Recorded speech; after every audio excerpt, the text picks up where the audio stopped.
Ассаламу алейкум. Бүгін біз тез әрі дәмді тіске басарларды дайындаймыз. Терең ыдысты алыңыз да 100 грамм ірімшікті үккіштен өткізіңіз. Ірімшіктің өте жұмсақ болмағаны жөн. Тіпті қатты сорттар да жақсы болады. Аздап ірімшікті алып қоюымыз керек. Соңында бұл бөлік қажет болады. Содан кейін сол ыдысқа 2 түйір сарымсақты ысқылаңыз.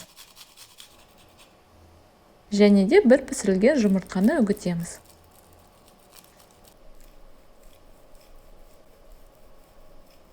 Майонез қосыңыз, оны қаймақпен алмастыруға болады. Жақсылап араластырамыз.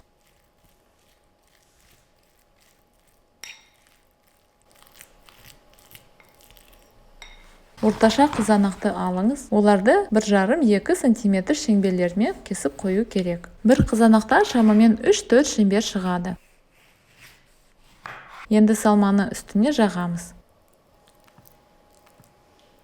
Табаққа салыңыз, үстіне үгітілген ірімшік себіңіз де дастархан жаюыңызға болады. Өте қарапайым, өте тез және дәмді тіске басарлар дайын. Осындайды мен кешкі асқа салатын орнына дайындаймын. Сіз де дайындауыңыз болады. Осы рецепт сізге ұнайтын болса, лайк басыңыз, пікіріңізді жазыңыз және біздің арнамызға жазылыңыз. Қоңырауға басуды ұмытпаңыз, сонда сіз әрдайым жаңа видео көретін боласыздар.